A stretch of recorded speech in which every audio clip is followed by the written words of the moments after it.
Sir जय हिंद। Group captain UK Devnath sir, जय हिंद। बहुत बहुत शुक्रिया समय देने के लिए। Thank you sir. जय हिंद राजेश।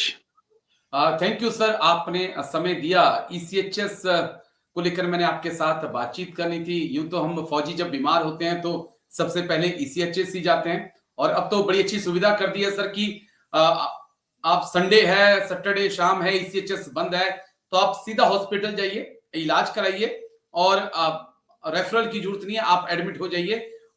तो ये सुविधा ईसीएचएस की तरफ से दी गई है।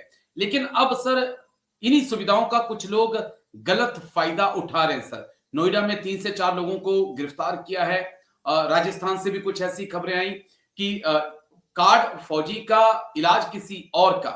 और तो और एक ऐसी खबर सामने आई सर कि कुछ फौजी भी इसमें मिले हुए हैं जो क्या कर रहे हैं कि बीमार नहीं है लेकिन उनको भर्ती दिखाया जा रहा है और पूरा उनका मेडिकल चल रहा है। बकायदा 50-60 हजार का बिल बन रहा है। 60 हजार में से 10,000 15,000 हॉस्पिटल को, 15,000 जो है फौजी को, और 20-25 हजार जो है जो बीच में डील करवा रहा है उसको। ये एक बड़ा फर्जीवाड़ा चल रहा है सर। ये स्कीम हम जैसे, आप जैसे लोगों के लिए है, लेकिन अब इसके ऊपर भी नजरें गड़ चुकी हैं और गंदे लोग इसमें भी घुस चुके हैं। कैसे हम देखें? ऐसे तो आने वाले वक्त में ईसीएचएस काम करना बंद कर देंगे फिर तो। राजेश, बहुत ही दुख की बात है और बहुत ही शर्म की भी बात है कि रिटायर्ड फौजी इस तरह की कार्रवाइयों में लिप्त हो रहे हैं।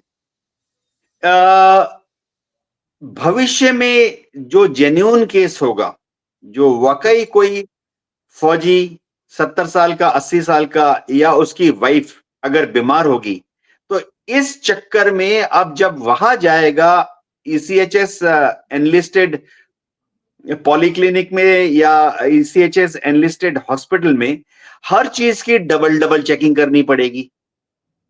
उसका ईसीएचएस कार्ड देखो, उसका आधार कार्ड देखो, उसकी फोटो लो, उसकी फिंगर प्रिंटिंग करो, बायोमेट्रिक टेस्ट कराओ कि वह वही व्यक्ति है।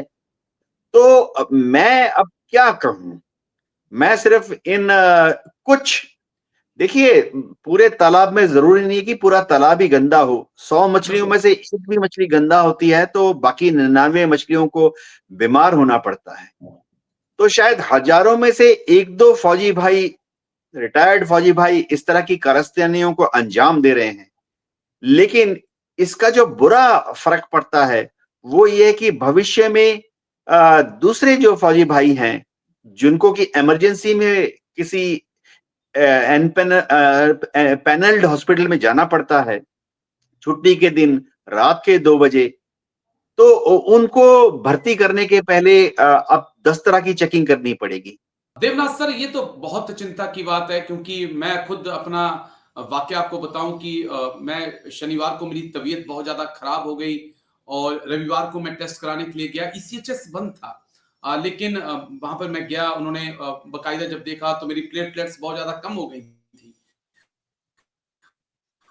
और उन्होंने मुझे एडमिट कर लिया। मैंने कहा कि मेरे पास रेफरल नहीं है, तो उन्होंने कहा कि कोई नहीं सर, हम रेफरल मंगवा लेंगे, आप एडमिट हो जाइए। तो ये तो देखिए, इससे अच्छी सुविधा ईसीएचएस आपको क्या दे सकता है। और लेकिन उसमें भी आप नमक हरामी करने में लगे हैं, तो ऐसे लोगों का तो ईसीएचएस कार्ड तो बंद, ब्लॉक होना ही चाहिए। बल्कि मुझे तो लगता है कि ऐसे लोगों को सलाखों के पीछे डालना चाहिए सर, कम से कम 20 साल की जेल।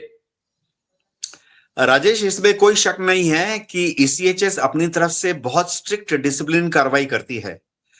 होता यह है कि अगर एनपेनल्ड हॉस्पिटल दोषी पाया जाता है तो उनको ब्लैकलिस्ट कर दिया जाता है। दिक्कत ये आ रही है कि एक हॉस्पिटल को आपने बंद कर दिया तो फिर आसपास दूसरा कोई हॉस्पिटल है ही नहीं 5, 10, 15 किलोमीटर तक। दूसरी बात, उसके बाद फिर से एक उस एरिया के अंदर एक और नए हॉस्पिटल को अगर एनपेनल करना है तो लंबा प्रोसीजर है, 6 महीने 1 साल लग जाते हैं। तीसरी बात है कि ईसीएचएस के हाथ में ये तो है ही कि अगर कोई जवान इस तरह की गुस्ताखियां करता हुआ पकड़ा गया तो बतौर पनिशमेंट उसका जो कार्ड है वो कैंसिल कर सकती है। और अगर गंभीर मामला है तो एफआईआर लॉन्च कर सकती है, और एफआईआर लॉन्च करने के बाद सिविल पुलिस उसको गिरफ्तार भी कर सकती है। लेकिन देखो राजेश, जो ईसीएचएस के पॉलीक्लिनिक होते हैं, ऑफिसराइजी पॉलीक्लिनिक होते हैं, उनका जो स्टाफ होता है, उनको ऐसे ही बहुत ज्यादा काम करना पड़ता है। उसके ऊपर जी से अगर इस तरह की एक्स्ट्रा ऑडिट करना पड़े कि चोर को ढूंढ के निकालो, फिर पुलिस को पर केस चलाओ, तो बेचारे सुबह 9 से लेकर शाम के 5 बजे तक तो पुलिस के फेरे में ही पड़े रहेंगे। दिक्कत ये है राजेश कि हमारे फौजी भाई रिटायरमेंट के बाद भी छोटी छोटी लालच में आ जाते हैं, और उसी का फायदा ये एनपेनल्ड हॉस्पिटल उठाती हैं। अलग अलग जो तरीके हैं, आपने ऑलरेडी 3-4 तरीके बता दिए। मैं फिलहाल 3-4 और तरीके भी सुन चुका हूं, लेकिन मैं उनको बोलना नहीं चाहूंगा, क्योंकि हमारे बीच में जो अवांछनीय तत्व हैं, कुछ बिगड़े हुए फौजी भाई हैं, अगर मैं 3-4 और ऑडिट रिपोर्ट का हवाला देते हुए तरीका बताऊंगा तो उनको फिर शय मिल जाएंगी कि चलो, ग्रुप कैप्टन साहब ने और भी 3-4 नए तरीके बता दिए। तो मैं उनको यहां पर डिस्कस करना नहीं चाहूंगा। लेकिन देखो, भारत सरकार बहुत चिंतित है। ऐसे ही ईसीएचएस में जितनी फंडिंग हम लोग अपने जेब से करते हैं, कंट्रीब्यूटरी स्कीम है, उससे ये पूरी स्कीम खड़ी नहीं हो पाती है। अगर हम सब लोग कंट्रीब्यूट करते हैं, समझिए 100 करोड़ रुपए, तो खर्चा हो रहा है 150 करोड़ रुपए। बाकी जो फालतू 50 करोड़ रुपए है, वो भारत सरकार फौज के वेलफेयर के हिसाब से खर्च करती है। लेकिन जब जब भारत सरकार को इस तरह की चोरी या इस तरह की चालाकी का पता लगता है, तो जाहिर बात है उसके बाद भारत सरकार अपनी ऑडिट स्टाफ को क्या बोलती है, और जोर से ऑडिट करो, नए नियम बनाओ, और ज्यादा निगरानी रखो। तो जब नए नियम बनेंगे और ज्यादा निगरानी रखनी पड़ेगी और ज्यादा ऑडिट करेंगे, तो जाहिर बात है उसके बाद क्लेम नहीं पास हो रहे हैं।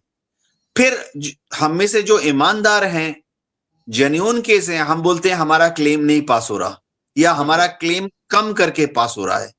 तो मेरी सारे रिटायर्ड फौजी भाइयों से यही गुजारिश है कि आप कृपया फौज में जब आप नौकरी कर चुके हैं, लॉन्ग सर्विस दी है, इज्जत के साथ आप फौज से पेंशन लेकर रिटायर हुए हैं, आपकी पेंशन इतनी है, तो कृपा करके छोटी मोटी इस तरह की चोरियां ना कीजिए। सिर्फ इसका फायदा अपना, अपनी वाइफ का, डिपेंडेंट चिल्ड्रन जो जेन्युइन है उन्हीं के इलाज के लिए कीजिए। दूसरी बात, किसी भी हॉस्पिटल के साथ मिलकर कोई फ्रॉड केस बनाने का कोशिश ना कीजिए। जी राजेश। नहीं तो हो सकता है कि उम्र भर के लिए ही आपका ईसीएचएस कार्ड बंद हो जाए और सलाखें भी, उन सलाखों के दरवाजे भी आपके लिए खोल दिए जाए, क्योंकि जैसा आपने कहा कि एक मछली तालाब को गंदा करने के लिए काफी होती है। तो रिक्वेस्ट है हमारे तमाम एक्स सर्विसमैन से।